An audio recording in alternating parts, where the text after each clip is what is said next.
The 19th Amendment to the United States Constitution stands as a pivotal moment in the fight for women's rights. Ratified on August 18, 1920, this amendment granted women the right to vote. It marked the culmination of decades of tireless effort by suffragists who fought tirelessly for women's enfranchisement. The amendment states, "The right of citizens of the United States to vote shall not be denied or abridged by the United States or by any state on account of sex." This simple yet powerful statement enshrined in law the principle that women, like men, are equal citizens deserving of a voice in their government. The 19th Amendment was a monumental achievement, transforming the political landscape of the United States. It signified a major step towards gender equality and expanded the democratic ideals upon which the nation was founded. The passage of the 19th Amendment was a triumph not only for the suffragists who dedicated their lives to the cause, but also for future generations of American women. It paved the way for greater participation of women in all aspects of public life, from holding elected office to shaping public policy. The 19th Amendment remains a testament to the power of grassroots activism and the unwavering belief in the fundamental right of all citizens to have a say in their government. The fight for women's suffrage was not a sudden eruption, but rather the culmination of years of simmering discontent and growing awareness. Women had long been aware of their second-class status, and the desire for change was growing stronger with each passing year. The seeds of the movement were sown in the mid-19th century, a time when women were largely relegated to the domestic sphere and denied basic rights. They were expected to focus on home and family, with little opportunity for education or professional advancement. The Seneca Falls Convention, held in New York in 1848, is widely considered the birthplace of the women's suffrage movement in the United States. It was a groundbreaking event that brought together women who were determined to fight for their rights. Organized by Elizabeth Cady Stanton and Lucretia Mott, the convention issued a declaration of sentiments that boldly proclaimed the equality of women and men. This declaration was a powerful statement that challenged the status quo and demanded change. This document, modeled after the Declaration of Independence, called for equal rights for women, including the right to vote. It was a radical idea at the time, but it laid the foundation for the future of the women's rights movement. The Seneca Falls Convention marked the beginning of an organized movement that would span decades and cross generations. Women from all walks of life began to come together to fight for their rights. In the years following Seneca Falls, women's rights advocates, often facing ridicule and hostility, began to organize, speak out, and petition for their right to vote. They were determined to make their voices heard, no matter the obstacles. They formed organizations, published newspapers, and held conventions to raise awareness about their cause. These efforts helped to spread the message and gain support from both women and men. Early suffragists like Susan B. Anthony and Lucy Stone traveled the country, delivering speeches and engaging in public debates. Their tireless work helped to build momentum for the movement. They faced arrest, imprisonment, and social ostracism for their beliefs, yet they persisted. Their courage and determination inspired others to join the cause. Their determination laid the groundwork for the movement's eventual success. The early suffragists knew that their fight was about more than just the right to vote. It was about achieving true equality. The early suffragists understood that the fight for the vote was not just about casting a ballot, it was about achieving full citizenship and equality for women in all aspects of American life. Their legacy continues to inspire the ongoing struggle for women's rights today. The fight for women's suffrage was marked by its diversity of tactics and the unwavering spirit of the women involved.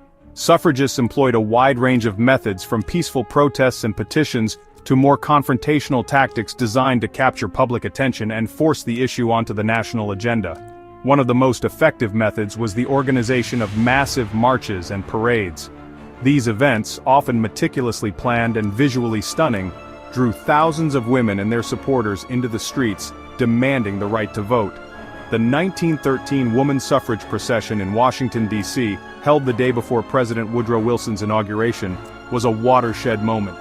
Thousands of women dressed in white and carrying banners marched down Pennsylvania Avenue, facing jeering crowds and, at times, violence. Beyond marches, suffragists engaged in picketing, hunger strikes, and civil disobedience.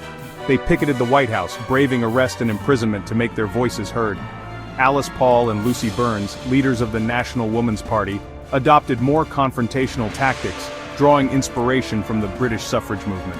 They organized round-the-clock pickets of the White House, even during World War I, which led to their arrest and imprisonment. Their imprisonment and the subsequent force feedings they endured sparked public outrage and brought further attention to the suffrage cause. The suffragists' willingness to endure hardship and sacrifice for their beliefs ultimately proved crucial in swaying public opinion and pressuring politicians to support their cause. Section 4. Western Winds of Change, Early Victories. While the fight for women's suffrage faced significant opposition in the eastern United States, the Western territories proved to be more fertile ground for early victories. The vast, open landscapes and the pioneering spirit of the West created an environment where new ideas could take root more easily. The relative newness of these territories meant that they were more open to progressive changes, including the radical notion of women's suffrage. Wyoming Territory became the first jurisdiction in the United States to grant women the right to vote in 1869. This groundbreaking decision set a precedent that would ripple across the nation. This landmark decision was motivated in part by a desire to attract more women to the sparsely populated territory. The hope was that granting women the right to vote would make the territory more appealing to families and help balance the gender ratio. Colorado followed suit in 1893, becoming the second state to grant women the right to vote. This victory was the result of tireless campaigning by local suffragists who organized rallies, distributed pamphlets, and lobbied lawmakers.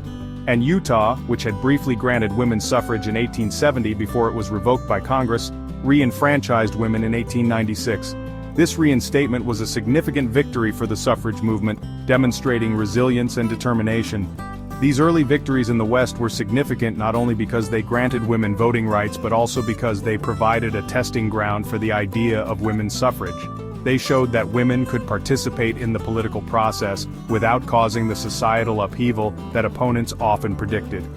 These states demonstrated that granting women the vote did not lead to the societal upheaval that opponents often predicted.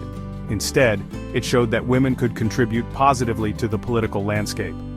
The success of women's suffrage in the West, however, should not obscure the challenges that suffragists faced even in these more progressive regions.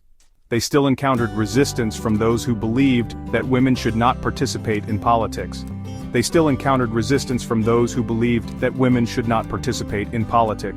This opposition often came from deeply entrenched societal norms and traditional views on gender roles. Moreover, the motivations behind granting women's suffrage were often complex and intertwined with issues of race, class, and regional identity. In some cases, suffrage was seen as a way to attract more settlers or to balance political power.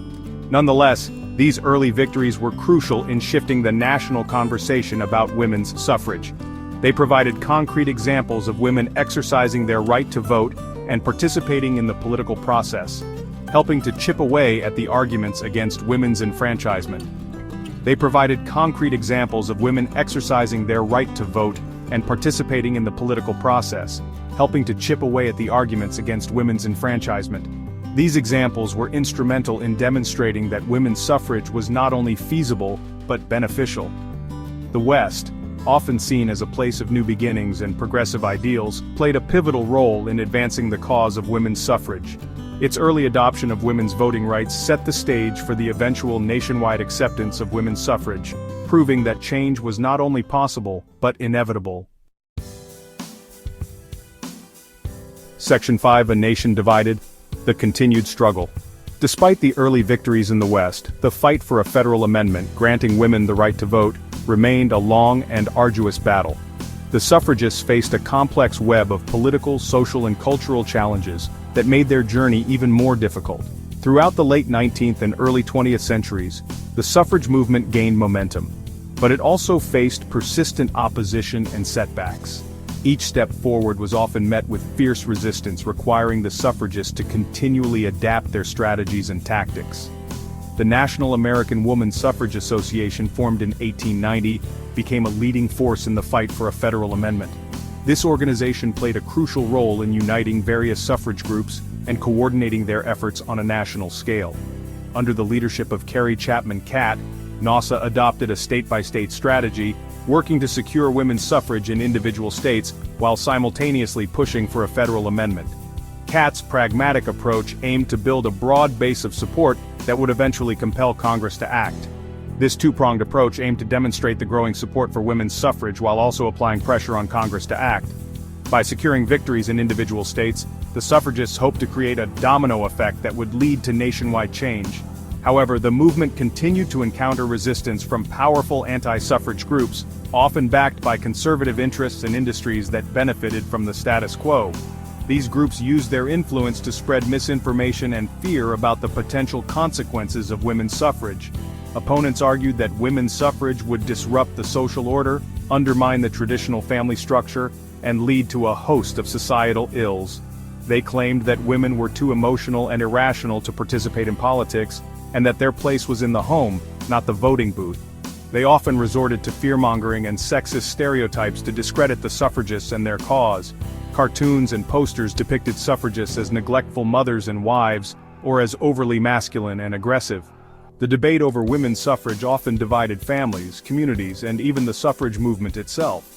Different factions within the movement sometimes disagreed on the best strategies and priorities, leading to internal conflicts and rivalries.